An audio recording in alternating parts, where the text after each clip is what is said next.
Eu sou o professor Paulo Rangel Rios, da Universidade Federal Fluminense, e nós vamos dar uma ideia, na verdade, né, bem aproximada, de como é que é calcular o diagrama isomorfo pelo método do Kalfaddig. E o programa no Brasil que é mais popular que usa esse método, sem dúvida nenhuma, é o Thermocalc. Vamos só de teimosos falar do diagrama de energia livre de composição, embora aqui não seja tão relevante. Energia de mistura de uma solução em função da composição, estado padrão, energia livre versus composição, solução ideal, como o Thermocalc trata o estado padrão, a minimização da energia no sistema sólido-líquido e minimização da energia livre no sistema sólido mais líquido, né? E o resultado. Novamente, cheio de equações, né? Essa daqui nós já vimos, que a gente escolheu a fase mais estável para estado padrão, né? E escolhemos a energia livre ideal. E isso também nós já vimos que, nesse caso, o estado padrão é a fase mais estável na temperatura T. Nós já vimos isso em 2 vídeos anteriores. Novamente, aqui eu estou repetindo a dedução passo a passo, só para aqueles que têm interesse em ver, porque do livro onde eu tirei não está muito claro isso, tem que destrinchar, me deu um maior trabalho, mas aqui já está passo a passo, eu não vou seguir passo a passo no vídeo, mas quem tiver interesse pode parar o vídeo ou pode tentar obter ΔG do líquido e ΔG do sólido em função do ΔGB zero. Novamente, nós estamos vendo o diagrama que já apareceu, o diagrama em que as duas fases podem coincidir. Nós estamos trabalhando de novo com paládio-ródio, tá certo?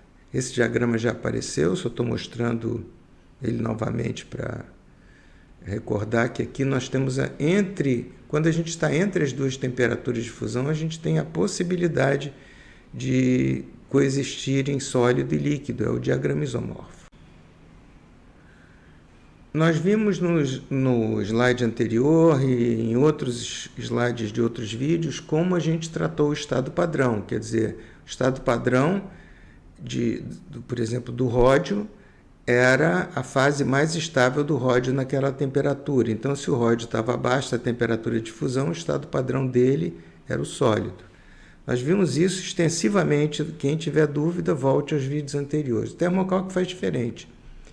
Ele usa uma entalpia de referência 298,15 Kelvin, né?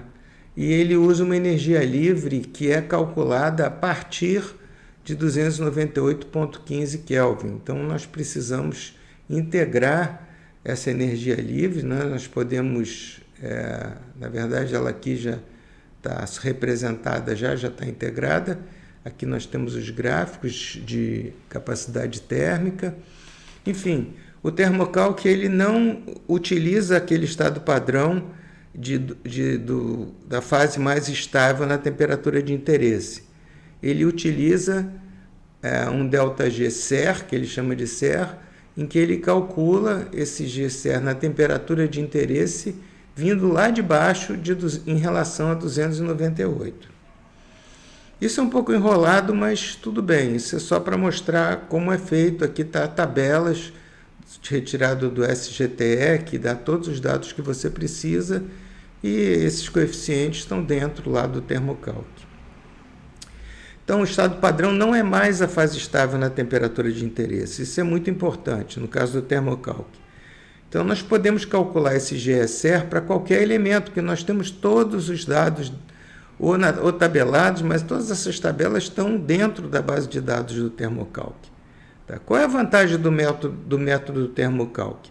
É que do método que a gente fez antes, a gente calcula o diagrama de equilíbrio, mas a gente não pode calcular as variações de entalpia, porque a gente está supondo já que é zero. E também não permitem fazer um balanço térmico. Vamos dar um exemplo, talvez me estendendo um pouco nessa explicação. A história é mais ou menos a seguinte. Vamos supor que eu esteja em Volta Redonda, na minha sala de aula, por exemplo. se vocês quiserem medir a minha altura, qual é a referência mais razoável? É o piso da sala, certo? Então vocês vão ter aí 1,73 m, tá? Minha altura em relação ao piso da sala de Volta Redonda. Mas vocês também podem querer medir a minha altura em relação ao nível do mar, tá certo? Quando você trata de montanhas e não de altura de pessoas, o único jeito é você medir em relação ao nível do mar. Qual é o problema de medir a minha altura em Volta Redonda a partir do nível do mar? É que eu tenho que ter toda a informação da altura do piso da minha sala em relação ao nível do mar. Isso é muito difícil de conseguir. Tá certo? Então, é mais ou menos a ideia aqui. No caso do estado padrão da temperatura de interesse, é como se fosse o piso da minha sala. Evita que a gente tenha que saber muita coisa do que aconteceu antes, mas a gente também perde toda essa informação do que aconteceu antes. Quer dizer, a gente não precisa saber a altura do piso da minha sala em relação ao nível do mar, mas a gente não precisa saber, mas a gente também não sabe. Essa informação não está disponível para nós. No caso do Thermocalc, ele usa o nível do mar para todo mundo. Então, se ele calcular a minha altura, vai até ter um número esquisito. Sei lá qual é a altura da minha sala, do piso, vamos supor que seja 800 metros, então minha altura passa a ser 801,73 metros, o que é um número esquisito. Então eu tenho que saber essa altura, mas em compensação eu passo a saber essa altura. É uma informação a mais do que eu tenho, e com essa informação eu posso fazer coisas que eu não poderia se eu adotasse o piso da sala. Então o piso da sala é vantajoso do ponto de vista de cálculo, mas é desvantajoso do ponto de vista quando você quer comparar várias coisas, quando você quer quando você quer ter mais informações sobre aquilo. É assim mais ou menos que eu vejo os dois. Aqui nós temos o sistema, né? Veja que agora, em vez de igualar os potenciais químicos, eu somo as energias livres, usando a fração de sólido e a fração de líquido, somando, dizendo que eu tenho a soma dos dois é 1. E NRH é o teor de ródio, porque é o ródio que está no sólido, mais o ródio que está no líquido.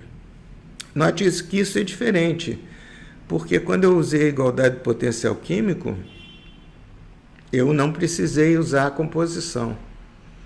Agora, para minimizar isso, eu vou precisar arbitrar uma composição da liga paládio-ródio. Para obter as frações de sólido e líquido, então eu minimizo S mais líquido. Veja, no caso do Thermocalc mesmo, ele usa uma expressão bem mais sofisticada. Ele usa até aqui, que é a nossa solução ideal, que a gente está usando lá em cima, mas ele usa também esses polinômios de Redlich-Quistel. O primeiro termo desse polinômio é uma constante, então aqui fica sendo a solução regular. Então é basicamente a solução ideal mais esses polinômios de Redlich-Quistel que vão representar a energia de excesso. Então ele consegue representar a solução, obviamente, muito melhor do que uma solução ideal. Só que nós precisamos de ter dados experimentais. Imagina a quantidade de dados experimentais que são contidas dentro das bases de dados do Thermocalc, porque nós precisamos ter de maneira precisa as propriedades dessa solução.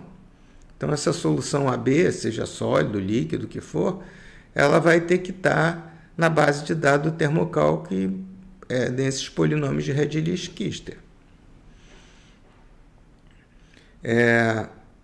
Eu recomendo o trabalho do André Costa Silva em Tecnologia e Metalurgia em Materiais, a revista da IBM, no ano de 2007. Não vai ser difícil vocês acharem esse trabalho, em que ele descreve esse método mais... Bem, eu aqui vou roubar um pouco no jogo, não é assim que o Thermocalc faz, mas eu vou fazer para a minha facilidade. Veja, se eu tenho a composição da liga, eu posso usar a regra da alavanca para pegar a fração do sólido e do líquido. Então eu tenho agora essa expressão em que eu preciso minimizar para encontrar os valores. Eu tenho que fixar a composição da liga e pegar o mínimo dessa daí para minimizar, para obter S e L. Como é que nós vamos fazer isso? Nós temos que escrever um programa, no caso eu fiz no Matemática. Então qual foi a minha estratégia? Eu peguei a composição da liga e fui variando ao longo da temperatura que eu escolhi. Até que chegou, quando ela chegou mais ou menos no meio dos dois, eu achei facilmente esses 2 pontos como sendo o mínimo da energia livre. Tá certo?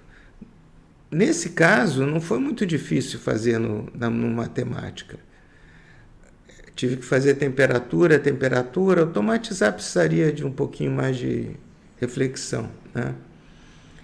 Agora, no caso do termocálculo, o algoritmo dele é muito mais sofisticado porque ele tem que usar equações muito mais sofisticadas para... Ele não pode roubar no jogo do jeito que eu roubei aqui, né? Ele não vai ser só isomorfo, ele tem que saber qual é o campo. Enfim, ninguém hoje em dia é doido de tentar calcular um diagrama de equilíbrio do jeito que eu estou fazendo aqui. Eu estou fazendo aqui só para demonstração, para vocês entenderem como a coisa é feita. Mas porque para usar o termocálculo, vocês precisam entender de termodinâmica, ter uma noção de como as coisas são feitas. Mas ninguém vai calcular um diagrama complicado usando esses métodos que eu estou usando aqui. Vamos usar o termocálculo, que basicamente são os métodos que eu estou usando, só que com uma descrição mais sofisticada das soluções, não vai ser soluções ideais, e com algoritmos muito mais sofisticados, porque minimizar esse tipo de coisa não é uma tarefa muito fácil. Obviamente, o resultado tem que ser idêntico ao do vídeo no qual a gente igualou os potenciais químicos. Esse é o ponto. Minimizar a energia livre ou igualar os potenciais químicos é exatamente a mesma coisa. Tá certo? Eu acho que numericamente a minimização é mais fácil, pelo que eu já trabalhei nesse tipo de coisa, né? Eu acho que quando você tem os potenciais químicos, no nosso caso foi fácil os potenciais químicos, mas você resolver equações não lineares, como são as equações da termodinâmica, equações simultâneas não lineares não é fácil. Você pode tentar o método de Newton-Raphson, mas você precisa de um bom início. Então, eu acho que, na verdade, a minimização é um método mais robusto e evita surpresas, mas tanto um quanto o outro podem ser usados, depende do que o cara tem à disposição. Hoje os computadores estão tão sofisticados que eu não sei, mas que eu saiba, o termocálculo usa minimização. Olha, aqui eu já mostrei isso quando eu calculei igualando os potenciais químicos. É óbvio, o resultado que eu obtive minimizando usando matemática foi exatamente igual ao que eu obtive usando quem não acredita, faça, e foi idêntico.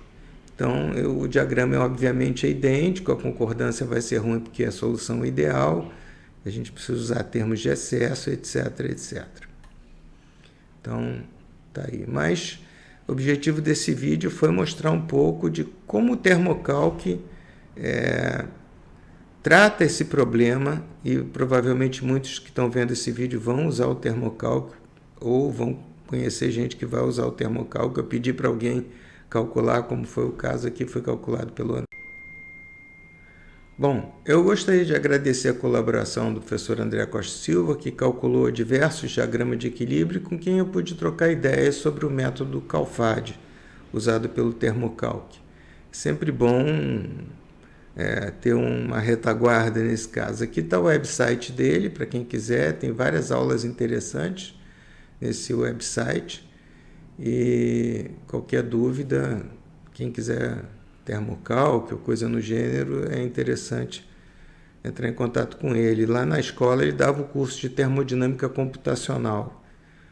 Não sei se ele vai oferecer esse curso. Isso aí vocês teriam que entrar em contato com ele.